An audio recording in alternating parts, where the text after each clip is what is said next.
अस्सलाम वालेकुम नाज़रीन। उम्मीद करता हूँ कि आप सब खैर आफियत से होंगे।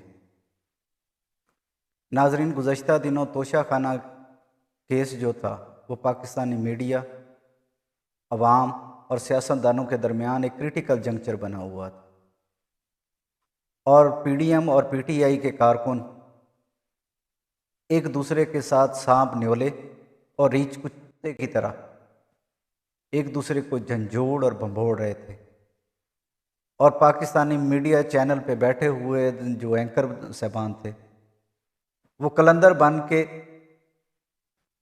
इस लड़ाई को हलाशेरी दे रहे थे और किसी में एंकर में या किसी मीडिया हाउस को ये तौफीक नहीं हुई कि जिस पे इतना बहस मुबाहिसा हो रहा है या हम ये इस बहस मुबाहिसा करवा रहे हैं, इसकी जो हकायक हैं, जो इस गिफ्ट के बारे में जो ग्राफ कंपनी का जिस पे हम बहस किए जा रहे हैं या इस पे मुख्तलिफ अपनी क्या सराहियाँ या अपने मुख्तलिफ तज्जिए दे रहे हैं, अवाम के सामने इसकी जो एक्चुअल प्राइस है, जो इसकी एक्चुअल स्पेसिफिकेशन है या इसकी एक्चुअल डिस्क्रिप्शन है, वो अवाम के सामने रख दें ताकि ये मसला हल हो जाए। कि कोई कह रहा है कि ये जी 2.5 अरब का है, कोई कह रहा है कि ये जी 1.5 अरब का है, कोई इसकी वैल्यू बता रहा है कि जी ये 10 करोड़ का है, कोई कह रहा है कि नहीं जी ये 5 करोड़ का है। तो अगर ये एक सेट आपके सामने है, ग्राफ कंपनी का सेट है, उसकी एक स्पेसिफिकेशन, उसकी डिस्क्रिप्शन, उसकी वैल्यूएशन, आप कंपनी से वेरीफाई कर लें, कंपनी को अप्रोच करें कि जी ये है, ये चीज़ें, इसकी हमें स्पेसिफिकेशन दे दें, हमें इसकी डिस्क्रिप्शन दे दें, हमें इसकी एक्चुअल वैल्यूएशन दे दें, तो वो आप आवाम के सामने रख दें। बाकी इसके जो कानूनी पहलू हैं उनको आप ज़रा तकलीफ़ करके पढ़ लें, इसके बिजनेस ऑफ रूल पढ़ लें तोशा खाना के, वो भी आपको डिटेल मिल जाएगी कि आया कि इसमें कोई मिसकंडक्ट हुआ है, इलीगैलिटी हुई है या इसमें कुछ मिस एप्रोप्रिएशन हुई है, तो वो आप आवाम के सामने रख दें कि जी ये हकायक हैं, इसमें कोई मिस एप्रोप्रिएशन हुई है या मिसकंडक्ट हुआ है इस कानून के मुताबिक, या अगर जो कुछ है या इसकी एक्चुअल वैल्यू जो है, जिसकी जो स्पेसिफिकेशन है जो ग्राफ की तरफ से दी गई है वो ये है, ताकि ये जो अवाम में एक दूसरे में उबहाम पैदा हुआ है या एक दूसरे के साथ लड़ झगड़ रहे हैं या बहस मुबहसा कर रहे हैं, उससे उनकी जान छूट जाए। इस पे क्या पाकिस्तानी मीडिया आज तक वर्क करने से कासिर है। मुझे समझ नहीं आती कि आजकल मीडिया जो है वो अपनी टीआरपी, पहले तो सहाफ़त का ये अंदाज़ होता था कि वो अपनी टीआरपी के लिए, अपने अखबारात, अपनी सर्कुलेशन के लिए इन्वेस्टिगेटिव स्टोरियाँ किया करते थे और एक कंपटीशन हुआ करता था, सेहतमंद कंपटीशन हुआ करता था, ताकि हम ज़्यादा से ज़्यादा अपने अखबार की, अपने मीडिया की एक सर्कुलेशन और टीआरपी बढ़ाएं और वो अपनी मेहनत से और अपने काम से। लेकिन अब क्योंकि मीडिया भी के तौर तरीके भी और हो गए हैं, क्योंकि अब मीडिया जो है मुख्तलिफ जमातों का वो अलाकार बन गया है, उसकी कसीदा खानी होती है, उसकी कसीदा खानी होती है तो उसमें जो टीआरपी ऑटोमेटिक, जो उनके फॉलोअर्स हैं वो उनकी टीआरपी है, जो उनकी फॉलोअर्स हैं वो आपकी जो है आपके अखबारात जो हैं उनकी वो सर्कुलेशन है। और जहाँ तक पहले इसलिए सेहतमंद कंपटीशन होता था, टीआरपी ली जाती थी, सर्कुलेशन बढ़ाई जाती थी ताकि बाहर से बिज़नेस लिया जा सके। अब बिज़नेस की आपको बाहर लेने से ज़रूरत नहीं है, क्योंकि आपको अब बिज़नेस जो है वो पार्टियां दे रही हैं, वही आप बैठ के टेबल स्टोरी कर रहे हैं, जिसे पंजाबी में कहते हैं तली वाटवा। वो तली वाटवें आप कहानियाँ बयान कर रहे हैं, अवाम को सुना रहे हैं, बता रहे हैं, लेकिन उनको हकीकत बताने से आप कासिर हैं, क्योंकि जब आप उस स्टोरी को इन्वेस्टिगेट नहीं करेंगे, उसके पीछे नहीं जाएंगे, उसका फॉलोअप नहीं देंगे, तो अवाम को कैसे पता चलेगा। मैं देख रहा था, हैरान हो गया, अभी ये 4-5 दिन पहले ARV पे मैं देख रहा था प्राइम टाइम में 10 मिनट में 8 स्लॉट जो पंजाब गवर्नमेंट के वो चल रहे थे। तो जब बैठे बैठाए 10 मिनट में 8 स्लॉट जो है वो DGPR आपको बैठे बैठाए दे देगा, पंजाब गवर्नमेंट आपको दे देगी, तो आपको इन्वेस्टिगेशन करने की क्या ज़रूरत है, आपको TRP लेने की क्या ज़रूरत है। तो आप 8 मिनट में, 10 मिनट में अगर 15-20 लाख आपको प्राइम टाइम में 1.5 लाख रुपए पर स्लॉट आप ले रहे हैं, वो आपको मिल रहा है, तो आपको कोई ज़रूरत नहीं है इन्वेस्टिगेटिव जर्नलिज्म करने की। आप तो कसीदा खानी उन्हीं की करेंगे ना जिससे इतना बिजनेस आ रहा है, जहाँ से पैसा आ रहा है।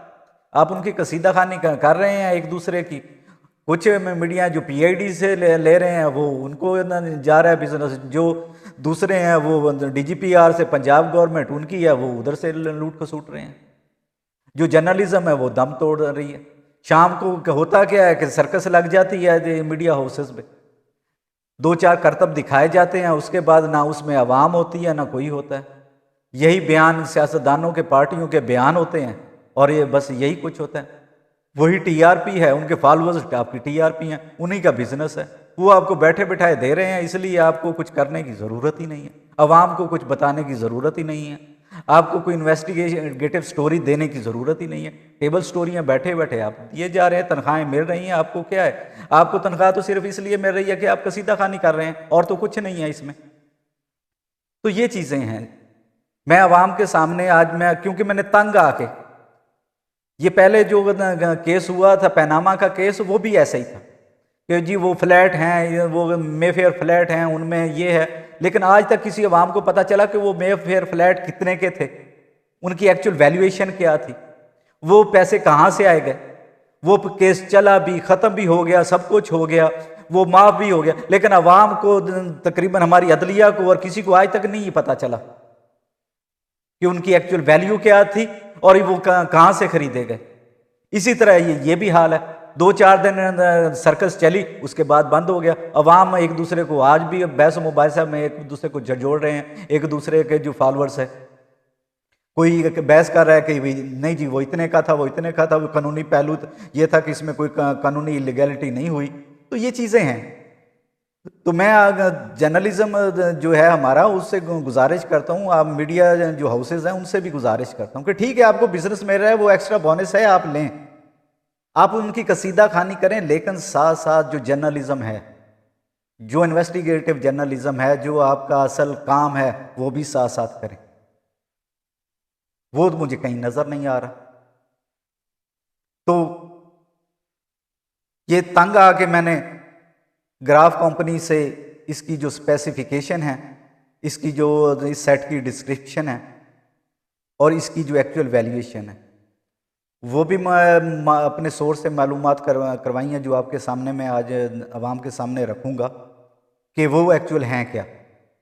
तो इसके साथ साथ जो इसके जो कानूनी पहलू हैं वो भी मैं आपके सामने रखूँगा कि वो भी किसी ने तकलीफ़ नहीं की कि इलीगैलिटी तो नहीं है, इसमें कोई ऐसा सच नहीं है कि इसमें कोई मिसकंडक्ट हुआ हो या मिस एप्रोप्रिएशन हुई हो।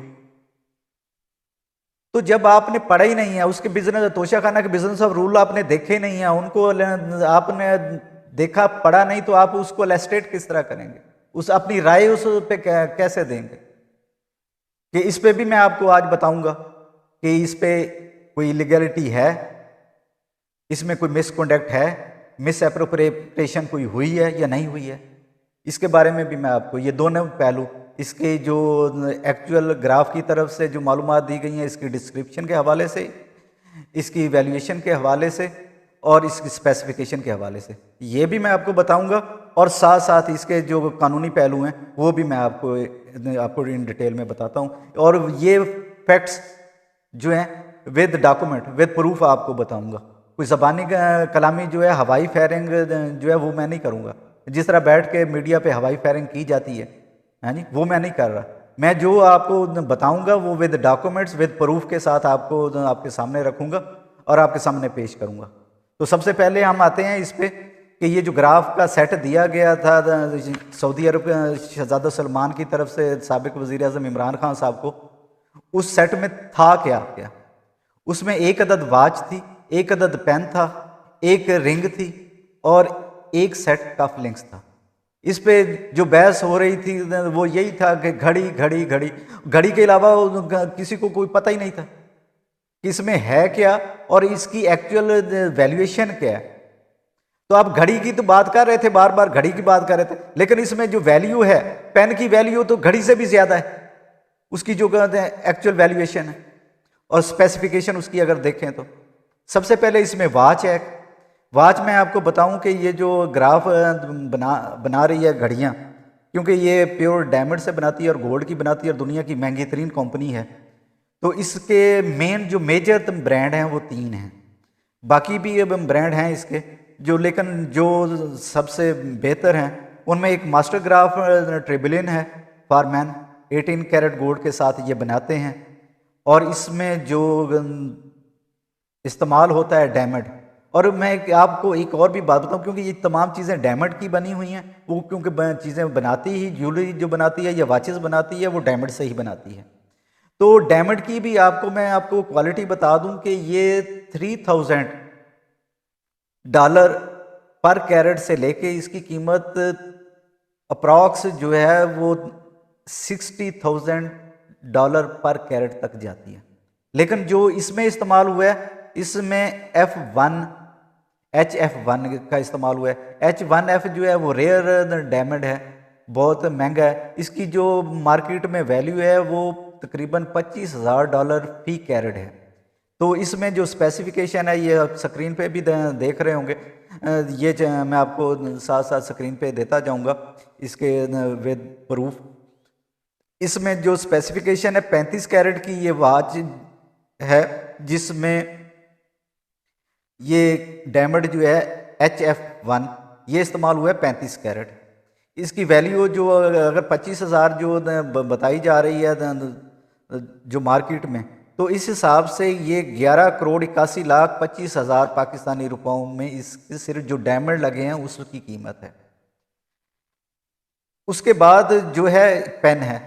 पेन में ये है कि पेन जो बनाया गया वो भी 18 कैरेट गोल्ड के साथ बनाया गया, और इसमें 456 डायमंड लगे हैं, जिनका साइज 0.65 mm ये है। और ये इसको अगर कैलकुलेट करें 456 को तकरीबन 0.65 mm से, तो इसकी अगर कैलकुलेशन निकाली जाए तो ये 45 कैरेट इस पे डायमंड लगे हैं। 45 कैरेट जो डायमंड लगे हैं वे ये इसकी क्वालिटी भी H1F है। ये मैं आपको बता दूं कि जितने ये चीज़ें बनी हैं ये HF1 की बनी हैं, जिसकी तकरीबन फी कैरेट जो एक्चुअल प्राइस मार्केट में है वो $25,000 फी कैरेट है। तो इस हवाले से इसकी जो कीमत है वो बनती है 45 कैरेट है। तो पेन की जो एक्चुअल सिर्फ पेन में जो डायमंड इस्तेमाल हुआ है इसमें 15,18,75,000 रुपये ये इसकी जो प्राइस है सिर्फ डायमंड की। उसके बाद रिंग है, रिंग जो है वो 7.20 कैरेट की ये जो रिंग है ये बनी हुई है जो डायमंड लगे हुए हैं। इसकी जो वैल्यू पाकिस्तानी रुपीस में कन्वर्ट करके बनाएं तो ये 2,43,00,000 रुपए इसकी कीमत बनती है। इसी तरह कफलिंग्स हैं, कफलिंग्स में 2.11 कैरेट इस्तेमाल हुआ है डायमंड H1F। इसकी जो अगर कैलकुलेशन प्राइस पाकिस्तानी रुपीस में कन्वर्ट कर दें तो ये 71,21,250 रुपये बनती है। तो इसकी टोटल जो प्राइस जो इन चीज़ों में डायमंड लगा हुआ है वो मैं आपको बता दूं कि ये जो डायमंड इन चारों चीज़ों में लगा है वो खाली डायमंड, बाकी इसमें कोई चीज़ ऐड नहीं हम करते, तो वो 30,21,250 रुपये के खाली इसमें डायमंड लगे हुए हैं। अब इस पे आ जाते हैं, क्योंकि ये तो खाली डायमंड है, इस पे क्योंकि उन ममालिक में 40% तक टैक्स होता है, जो भी प्रोडक्ट वहाँ पे बनती है वो 40% है। मटेरियल इस पे लगा है, इसमें गोल्ड लगा है, इस पे लेबर है, या इसमें जो बाकी लेबर चार्जेस हैं या वो चीज़ें डाल रहे हैं उस, और कंपनी का प्रॉफिट भी डाल रहे हैं, तो ये तकरीबन जो है ये बन जाता है ये 75 करोड़ रुपया इसकी मालियत बनती है, 75 करोड़ रुपया। तो 75 करोड़ ये जो मालियत बनती है इन चीज़ों की, इनकी इस स्पेसिफिकेशन के मुताबिक, इस डिस्क्रिप्शन और एक्चुअल जो वैल्यूएशन जो ग्राफ की तरफ से है, तो इसमें ये जो रेट लगाए गए हैं या ये सब कुछ मैं आपको बता रहा हूँ, ये है तकरीबन 2018 के रेट। अगर आज के डॉलर का रेट लगाया जाए इसका, तो ये तकरीबन 1.5 अरब रुपए का इसकी वैल्यू बनती है। 1.5 अरब रुपए जो आज की इसकी वैल्यू बनती है। तो ये है। अगर मज़ीद इसमें कोई आपको एम्बिगिटी है या इसमें कोई आप मज़ीद मालूमात लेना चाहते हैं, तो वैसे तो मैं तो तमाम इसके डॉक्यूमेंट्स स्क्रीन पे दे रहा हूँ, और वैसे भी अगर आप चाहें तो व्हाट्सएप पे मुझे से ये ले लें। लेकिन ये अगर कोई अपने तौर पे इसकी मालूमात करना चाहता है, तो इसके जो मेन जो हैं, एक अबू धाबी में है, एक दुबई मॉल में है, जो इनके वेरीफाइड जो हैं जो आउटलेट्स हैं। अबू धाबी में द ग्लोरिया अल नहान आइसलैंड में है। इनका मैं नंबर भी आपको दे देता हूँ, 9712674366। आप उनसे वेरीफाई ये चीज़ें बता के वो आपको उधर से बता सकते हैं। दूसरा दुबई मॉल में, मॉल ऑफ एमरेट्स, तो ये दो ही वेरीफाई जो हैं। क्योंकि पाकिस्तान में तो इस ग्राफ का कोई आउटलेट नहीं है ऐसा जो वेरीफाई हो। ये दुबई में है। दुनिया में तकरीबन 50 आउटलेट्स हैं उनके जो वेरीफाइड हैं उनसे।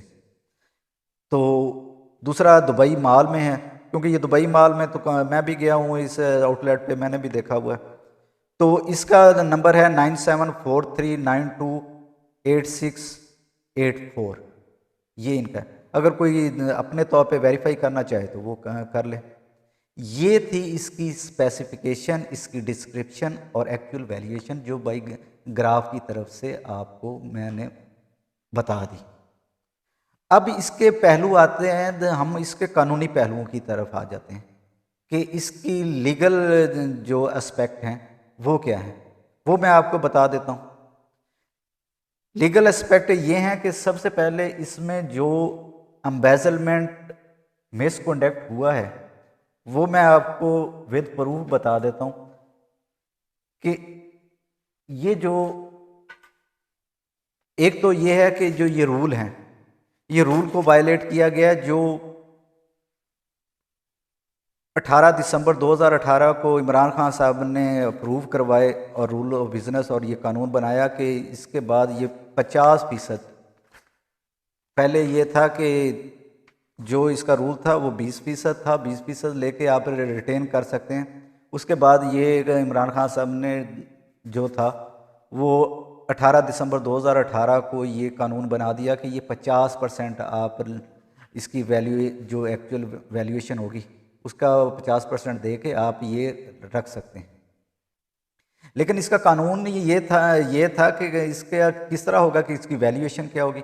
वैल्यूएशन में ये आप इसमें बिजनेस रूल में जो इसका कानून है इसमें 5 पे आ जाएं तो सेक्शन 5 कहती है कि cabinet division will get the value of the gift assessed from government sector expert in FBR। FBR में जो एक्सपर्ट होंगे इस शोभा उस गिफ्ट के, उनसे वैल्यू लगवाई जाएगी। लेकिन यहाँ पे तो किसी FBR का कोई अमल दखल नहीं था। वो इस्लामाबाद की एक दुकान से एक पर्ची बनाई गई, तो वही असेसमेंट थी इसकी। दूसरा ये था कि इसमें जो 50% से जो है गिफ्ट वो ले के रखे जाएंगे, लेकिन खान साहब ने जो लिए हैं वो 20% पे लिए हैं। 20% दे के इसकी जो एक्चुअल वैल्यू है वो ये रसीद में मेरे सामने पड़ी है, ये मैं आपके सामने देख रहा हूँ। ये जो बल्कि चलान नंबर 92 जो है जिस पे ये जमा करवाया गया, ये इमरान खान साहब ने इसकी वैल्यू जो इन्होंने लगाई थी वो तकरीबन 10 करोड़ लगवाई। और इमरान खान साहब ने ये 9/11/2018 को ये लेटर नंबर है, vide letter cabinet division number, letter number ये है 2000 डेटेड 3 अक्टूबर 2018 डिटेल्ड ओवर, ये गिफ्ट आइटम का है। ये इमरान खान साहब ने ये चलान भरा और इसकी 2,01,78,000 रुपये government of Pakistan national bank को अदा किए। और ये कब किए? कि एक मैं आपको यहाँ पे बात बता दूं कि इन्होंने जो इस कानून से बचने के लिए ये जो इन्होंने खुद बनाया था उसको वायलेट करने के लिए, एक तरफ वो जो आपको रसीद आप सोशल मीडिया पे आप देखते होंगे कि वो 22 जनवरी 2019 को हमने बेची, उसकी रसीद जो बनी हुई है पेंसिल से, वो कहते हैं कि वो दुकानदार अब वहाँ नहीं है, वो छोड़ के चला गया।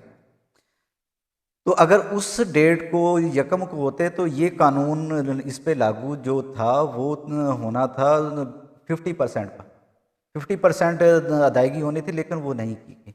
दूसरा जो इसकी वैल्यूएशन लगवाई गई वो किसी एफबीआर से या किसी से नहीं लगवाई गई, वो खुद ही 10 करोड़ किसी ने कह दिया वो, और कह के वो लगा ली उन्होंने। जबकि मैंने आपको वो एक्चुअल जो ग्राफ की तरफ से इसकी स्पेसिफिकेशन थी, इसकी डिटेल थी, और इसकी जो स्पेसिफिकेशन वो मैं आपको बता चुका हूँ कि वो तकरीबन आज की वक्त की जो कीमत है उसकी वो तकरीबन 1.5 अरब रुपए बनती है, जो खान साहब ने 5 करोड़ में उसको बेच दिया।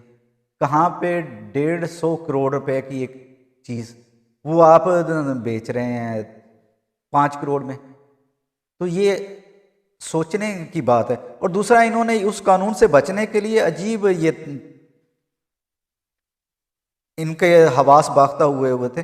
देखें कि 18 खान साहब जो है सऊदी अरब के दौरे पे जब इनको गिफ्ट मिलते हैं तो वो पहला दौरा कर रहे हैं 18/9/2018 को, रात 8 बजे सऊदी अरब के एयरपोर्ट पे वो पहुंचते हैं। कब? 18/9/2018 को रात 8 बजे पहुंच रहे हैं। इधर इनके डॉक्यूमेंट्स देखें तो ये जो है रिसीविंग डेट इन तोशा खाना वो 18/9/2018, जिस दिन वो यहाँ से जा रहे हैं। ये मैं आपको बताऊं कि ये 2 रोज़ा दौरा था, 2 दिन के बाद आए थे, 18 को गए थे, वो भी रात को गए थे। तो तोशा खाना में जब वो आएंगे तो वहाँ पहुँचे, उसको खान साहब को गिफ्ट दिए गए, और वो तकरीबन 1 हफ्ते का तो प्रोसीजर है आके तोशा खाना में। इन्होंने 18/9/2018 को ये जो रिसीविंग डेट ऑफ गिफ्ट जो है तोशा खाना में, ये 1 watch Graff, pair of cufflinks, 1 pen, 1 ring, ये 18/9/2018 को इन्होंने जमा कर लिए। इतने इनके दिमाग पजल हुए थे कि 18 को क्या आपको ख्वाब आ गया था कि वो ये जा रहे हैं तो इनको ये गिफ्ट मिलेंगे, और आप ने उसी दिन उनको जमा कर लिया? कोई शक्ल करें। फिर उसके बाद ये देखें कि रिमार्क्स में अमाउंट डिपॉजिट, यहाँ पे जो है ये तकरीबन ये जो डॉक्यूमेंट्स है ये इन्होंने इलेक्शन कमीशन में भी दिया है, इनकी तोशा खाना की अपनी वेबसाइट पे भी मौजूद है, आप गूगल सर्च करके किसी से भी ले लें, ये मैंने भी वहीं से निकाला है, ये उन्हीं का है। तो ये है। तो अब ये देखें कि जो ये अमाउंट डिपॉजिट करवा रहे हैं इसके अगेंस्ट इन ताइफ के, वो डेट डाल रहे हैं 9/9/2018 के जो तोहफे हैं वो 18/9/2018, जिस दिन वज़ीर आज़म इमरान खान साहब सऊदी अरब जा रहे हैं उसी दिन, वो 2 दिन बाद आएंगे तोहफे लेके, या 3 दिन बाद आएंगे, इन्होंने एडवांस ही वो उसमें डाले हुए हैं। और साथ ये है कि 9/9/2018 को इन्होंने जो है वो अमाउंट डिपॉजिट करवा रहे हैं कि उनके जाने से पहले, और तोशा खाना में ये रिसीविंग लेने से 9 दिन पहले की डेट खुदा का खौफ है। नकल के लिए, 2 नंबरी के लिए अकल की तो ज़रूरत होती है, जो है इलेक्शन कमीशन ने नाअहल कर दिया। वो इन डॉक्यूमेंट्स पे नाअहल किया, आपको तो जो है नैब के सेक्शन 4 के तहत आपके पे केस बनता है। जिस तरह फिर दूसरा ये है कि आपने ये जो ताइफ लिए, चलो ये तो आपने मिसकंडक्ट एम्बेजलमेंट की, एम्बेजलमेंट आपके गले पड़ गई। उसके बाद आपने ये देखें कि आपने जो अमाउंट जमा करवाई है इमरान खान के अकाउंट से, तो वो रकम गई नहीं, वो उधर से बेच के उधर से पैसे लिए, पैसे लेके और वो उधर रख दिया, उधर जमा करवा दी। तो ये मेजरमेंट, तो जो रिटेन कर रहा है वो पैसे वही जमा करवाएगा, कोई और नहीं जमा करवाएगा। ये भी एक है। क्योंकि जरदारी साहब और नवाज शरीफ पे भी यही केस बना था कि उन्होंने जो मर्सिडीज ली थी उधर से, वो आज भी उनके पास है, लेकिन उस वक्त ओमनी ग्रुप ने उनके पैसे जमा करवाए थे, इसी पे उन पे नैब पे केस आज तक चल रहा है और उन पे फर्द जुर्म आयद हुई है। जबकि नवाज शरीफ पे भी उनको इश्तिहारी करार दिया हुआ है इसी तोशा खाना में कि सिर्फ उन्होंने पैसे खुद जमा नहीं करवाए थे, वो ओमनी ग्रुप ने उनके पैसे जमा करवाए थे, इस पे उन पे केस हो गया, वो नैब में चल रहा है। तो खान साहब कैसे इसमें से बच सकते हैं? तो ये चीज़ें हैं कि कानून की पहली तो बात ये कि आप रिटेन तो कर सकते हैं, लेकिन अगर आप कानून ये कहता है कि आप बेच नहीं सकते इसको, आप जो रिटेन कर लिया आप तो कह रहे हैं ना कि मेरा तोहफा मेरी मर्जी, तो इस तरह मर्जी नहीं है कि वो आपका जिस्म आपकी मर्जी तो हो सकता है, लेकिन ये रियासत को दिया गया तोहफा आपका तोहफा नहीं हो सकता, ये रियासत के कानून कायदे और जवाबित के मुताबिक होता है। अब ये इसमें ये कानून मैं आपको पढ़ के सुना देता हूं कि अगर किसी ने सेल रिटेन कर लिया तो उसके बाद सेल करना है, तो सेल का क्या तरीकाकार है कि sale to be arrange by the cabinet division government of Pakistan, these sales shall be held once or twice a year. The list of gift or sold shall be circulated to all federal government officers and officer of the armed forces. Government servants should be deposit of the public through sealed bids. Sealed bids.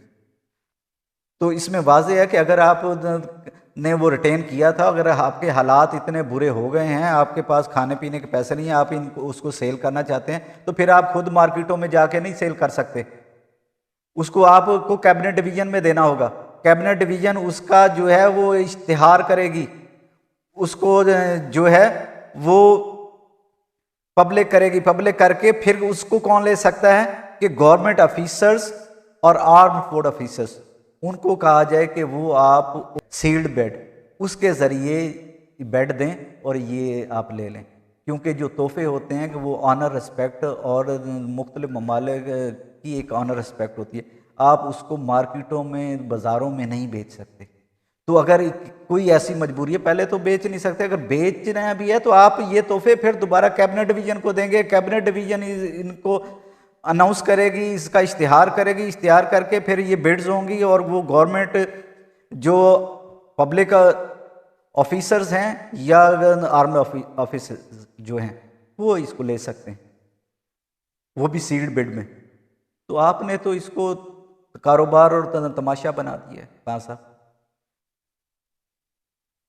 चलो ये मैं कुछ नहीं कहूँगा, क्योंकि मैंने तो आवाम के सामने रख दिया है, इसका फ़ैसला वो करेंगे। तो आप तो हमारे रियासत मदीना के वाली रियासत मदीना भी हैं और मुस्लिम उम्मा के लीडर भी हैं, तो मैं तो कुछ नहीं कहूँगा, आपके अदब व एहतराम है, लेकिन अवाम के सामने ये हक़ाइक़ रख दिए हैं, आगे अवाम जाने और आप जाने कि वो इसको किस अंदाज़ में और किस नज़र में देखते हैं। वस्सलाम, शुक्रिया, अपना ख्याल रखिएगा।